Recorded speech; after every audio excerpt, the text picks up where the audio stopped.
What's good, everybody? Y'all want to learn something about some mixing and mastering? I said, some mastering and mixing? Y'all want to get good at this shit? Yeah! What's good, everybody? It's your boy LOY here.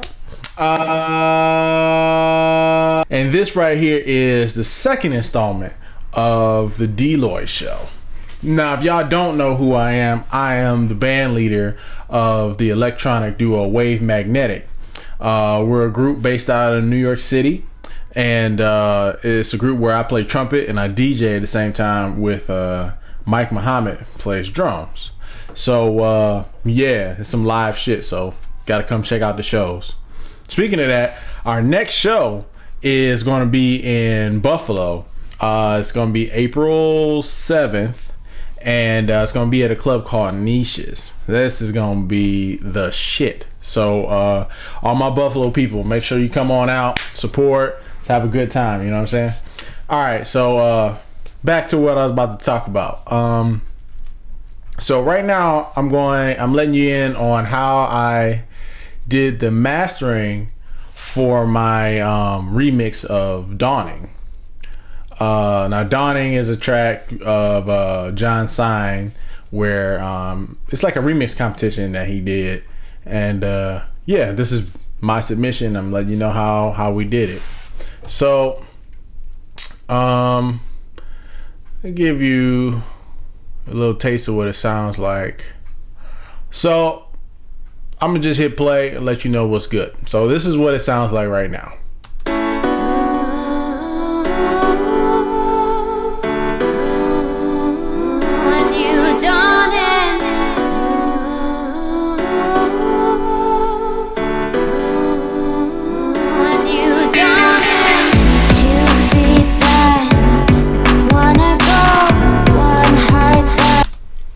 Yeah, so you get the point. So the way we got to that sound was obviously first you have to have a good mix. So the first thing I do when I master is, actually let's take all these plugins off so you can hear everything from the beginning before I did anything. Okay, so first thing I do is I always put a limiter on first. Now, in every other tutorial I've ever seen that talks about mastering, you know, the limiter is the last thing that they do. And I don't remember where I got this from, but I put the limiter on first because the limiter actually has a sound to it. So any limiter that you use has a sound. Some are more transparent than others, but the point is that each limiter has a sound. So I always put the limiter on first, so I can hear what that limiter sounds like on the mix. So this is what it sounds like with it on. Let's go to another part of the mix.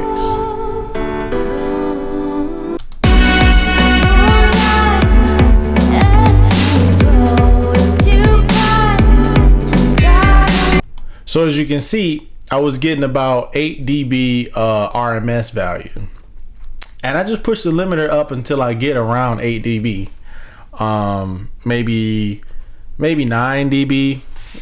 It depends on what it sounds like, because with this limiter, it's kind of got a cool thing where you can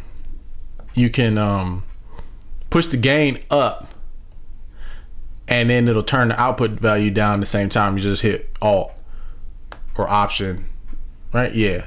So as I'll play it, and I'll just turn it up.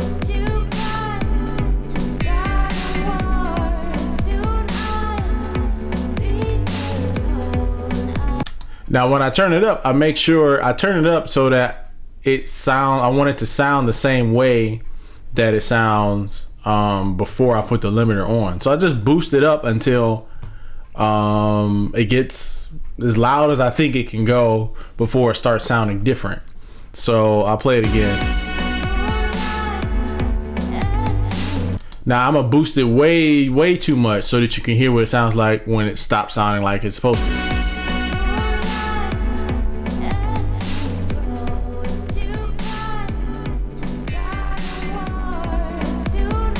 Now that's off, not on.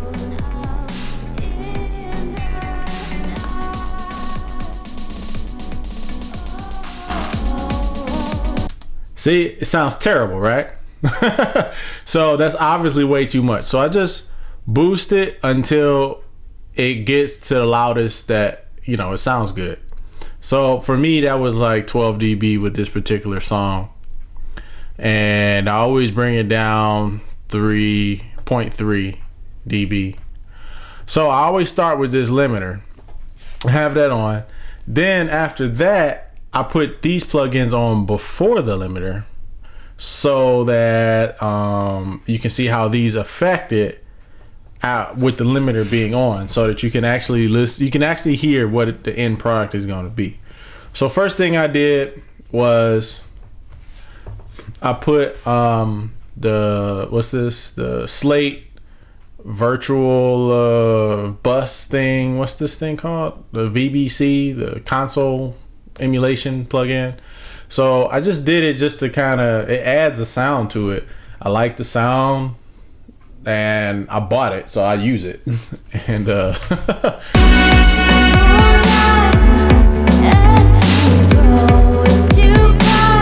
it, with it,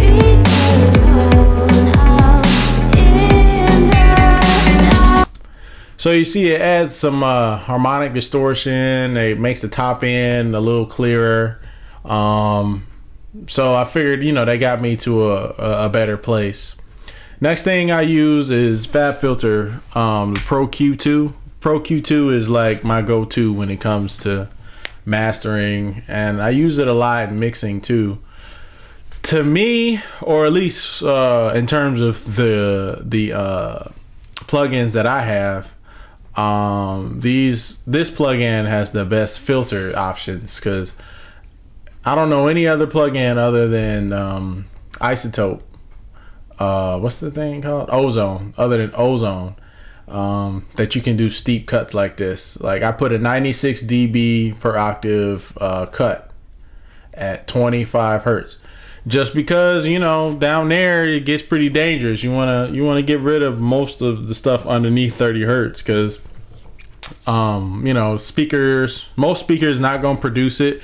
It gives you some more headroom so you can make your track louder, and it also it just makes it so that if you got some stuff down there that sounds bad, it helps you get rid of it. So the next thing I did was I cut out, was it half a dB at 262 hertz, because it got a little muddy, and I boosted just a tiny bit at what's this, almost 10K, just because I wanted to boost up the highs a little bit, make it sparkle a little bit more. But the mix that I did, it was already good in terms of brightness, so I just did a little bit.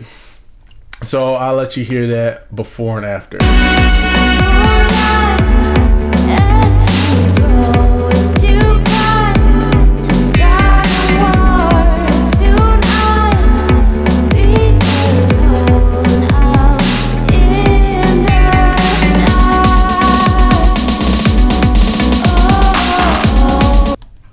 See what I'm saying? So it clears it up just a tad. Mastering is all about small moves, very small moves.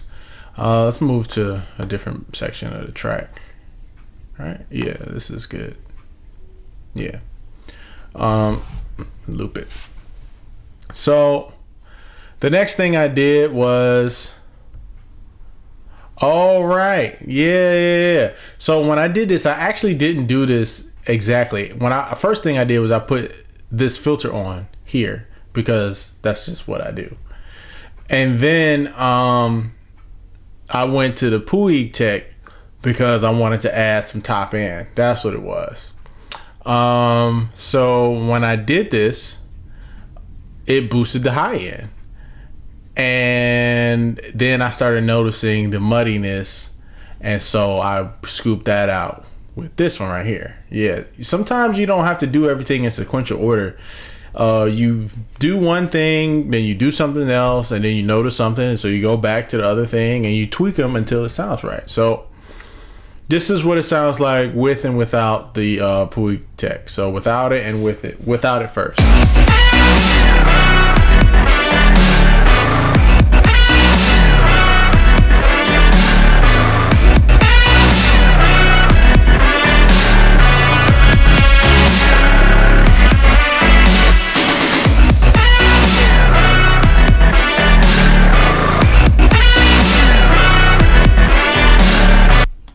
Yeah, it gives you that sparkle on the top in a really nice way, and it also adds a certain amount of it has some vibe to it, this particular plugin. So, and I wanted more vibe. I like it, so I use it.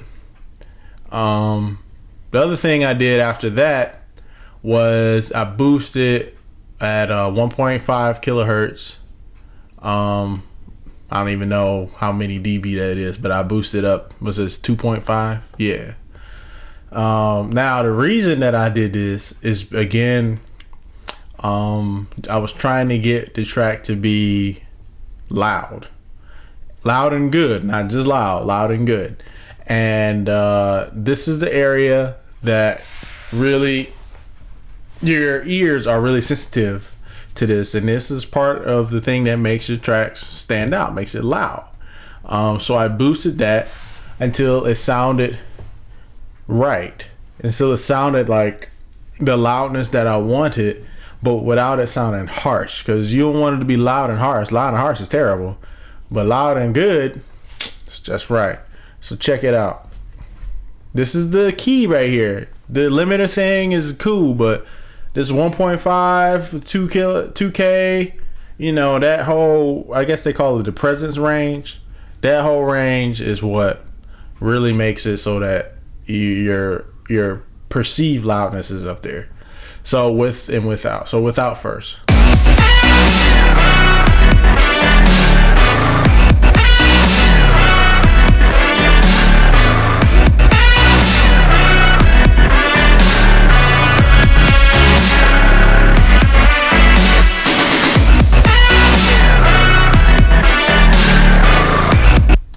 See, so, and it also has some vibe too. It's also another Puig Tech. So these plugins have really cool vibe to them. It adds more than just EQ.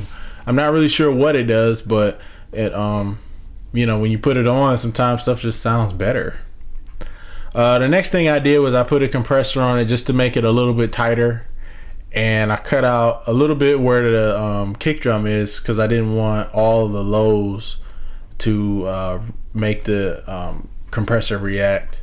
It's a lot of bottom end, especially on the drop section of this. So with and without first and with it.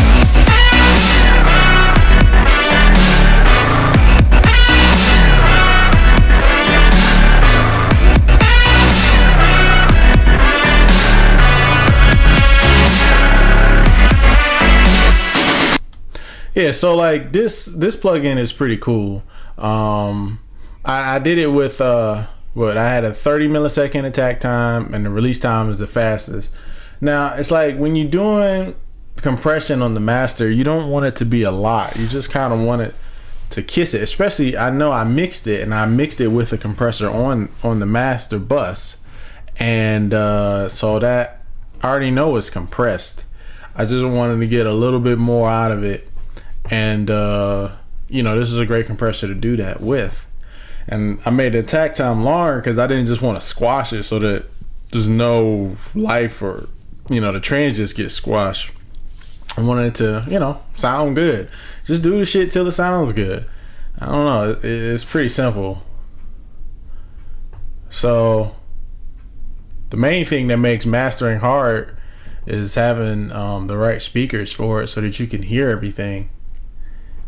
Because if you can't hear it, you can't mix or master it. That's the problem. It's not the tools. I mean, we got all the tools. You probably got enough tools when you get the doggone program.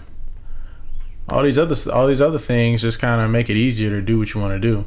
Anyway, the next thing I did was use Ozone. So with Ozone, I really like the exciter. I use the tape saturation setting, and I use that I use it everywhere. So I'll show you what that sounds like with and without. Yeah. So with it first and then without.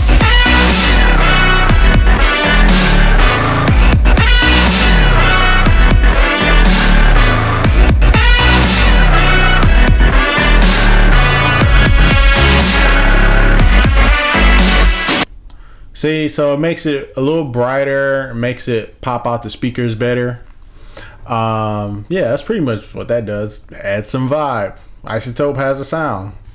So the next thing I did was I did some stereo widening.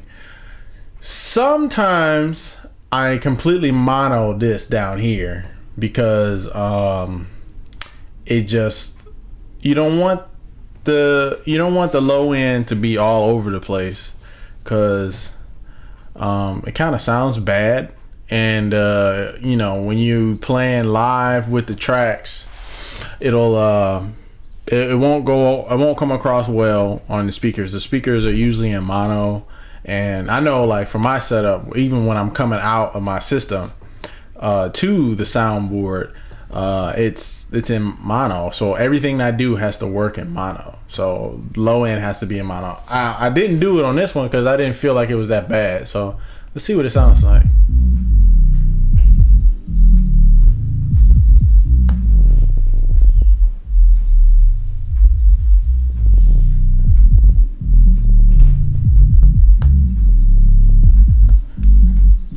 Yeah, so that's not so bad. That's pretty it's pretty narrow, so it's nothing to really worry about. So then I I boosted the top end. So this one was just between 1.8K and 9K. You just widen it up just a tad so that it'll make it a little wider, because that sounds good, real good. Let's check it out before and after.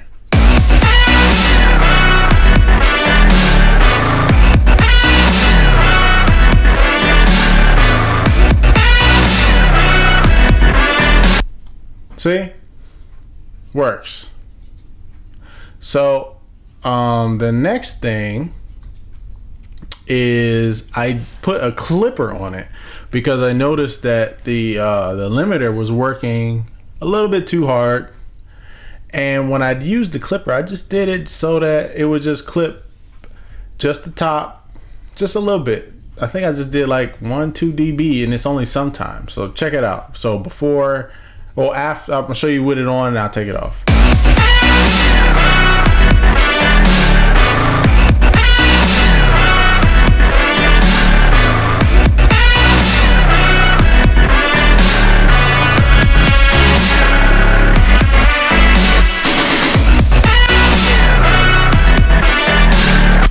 Yeah, so you can see, like, the biggest clip that I did was 1.2 dB, and it just shaves off the top of some of the things. You don't want it to sound bad, you want it to sound good, so you just shave off a little bit, and it just makes it so that the limiter doesn't have to work quite as hard.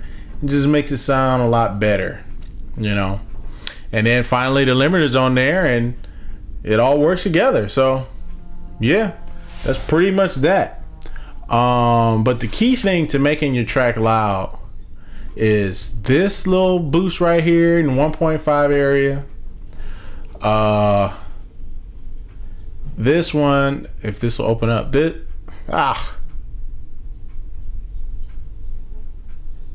exciter in here, if you really work in this area, you don't make it sound harsh, just get it to be the right amount, and your tracks will be up there and present.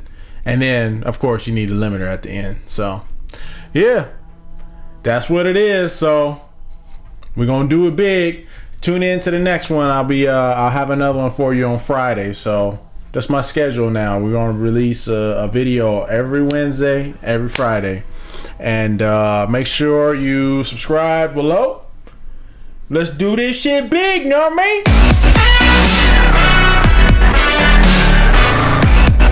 Yeah!